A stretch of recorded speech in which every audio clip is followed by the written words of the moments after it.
What's up, guys? This is a quick short video on the volley and how to stop swinging on the volley.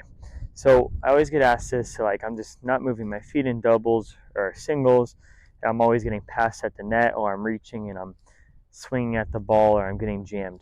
Well, there's a lot of reasons for this, but the biggest one is you just don't have the correct footwork. So just like a ground stroke where we rotate and we finish our rotation, the volley on a weak volley is the same concept, okay?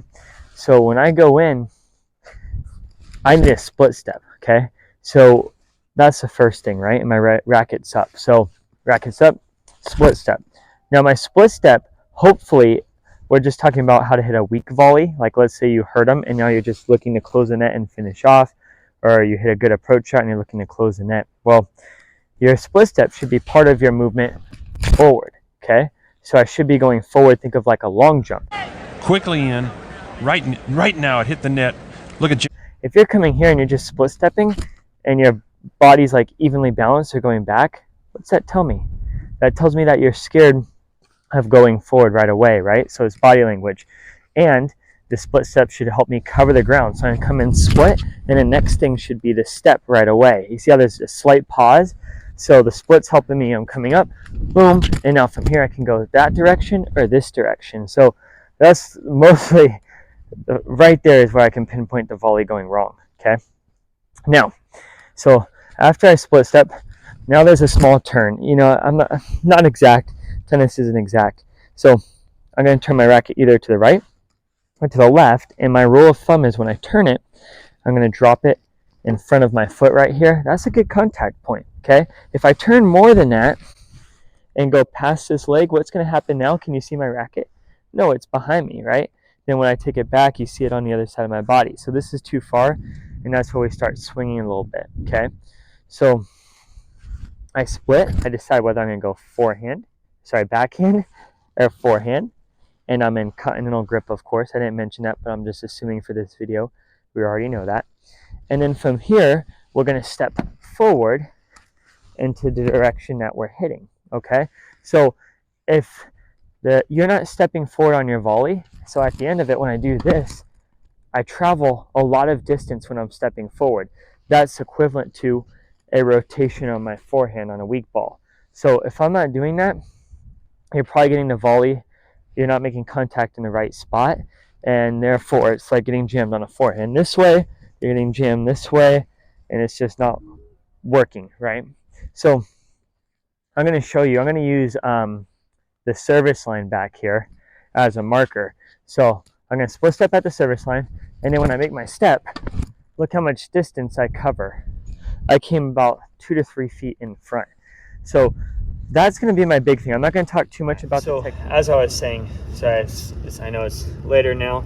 My student came in, so I had to stop and continue here. But this isn't too much technique. I'm just talking about the footwork of the volley. So the other thing I see besides just not moving into the ball because the contact point is incorrect, I see players split step and then reaching and then swinging at their volley because they're reaching. That's typically why your racket's going this way at the end of the volley. So remember back to when I talked about setting down the racket in front of you, right? That's how much you should turn. And when I turn, I didn't say this before, but when I'm turning, I get the racket in front of me. What am I turning with? I'm turning with my hips. You see that? So I'm not just moving my arms over to this way, and I'm not just moving my arms to this way. So I'm turning with my hips.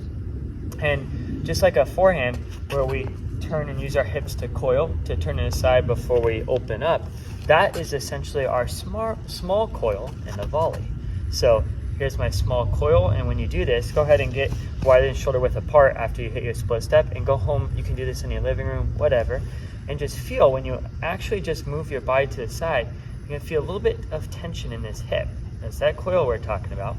And then this isn't really comfortable just to go here, right? So we're gonna have to unrewind, right? And the way to do that is by stepping forward and letting go of all that pent up energy that we had, right? So that's a big thing, all right, is the footwork first, turn, boom, step.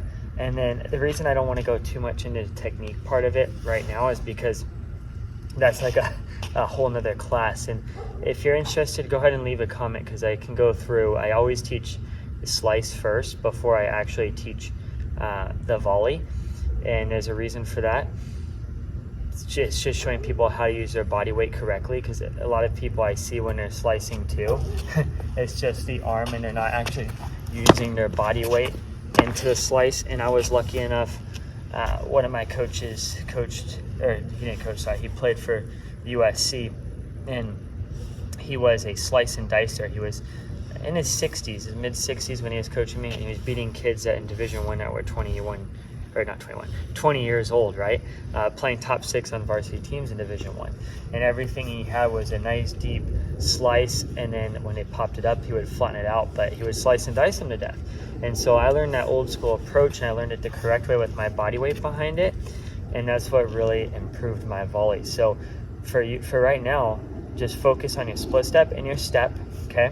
And when you step, after you do this turn and you uncoil, your step should be at the same time that you're making contact. That's how we keep our rhythm. So we split step, we have our turn with our hips, step, make contact at the same time. Now your timing's there, right? If we step and then we do it, our body's not working in unison.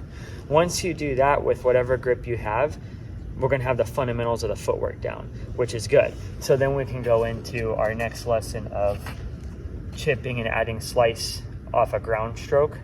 I do it short court, and then I start breaking you back and going to the volleys. So again, if you're interested in that, please leave a comment below, and subscribing helps a lot too, so that I can keep pushing these videos out. All right, until next time, guys, thanks.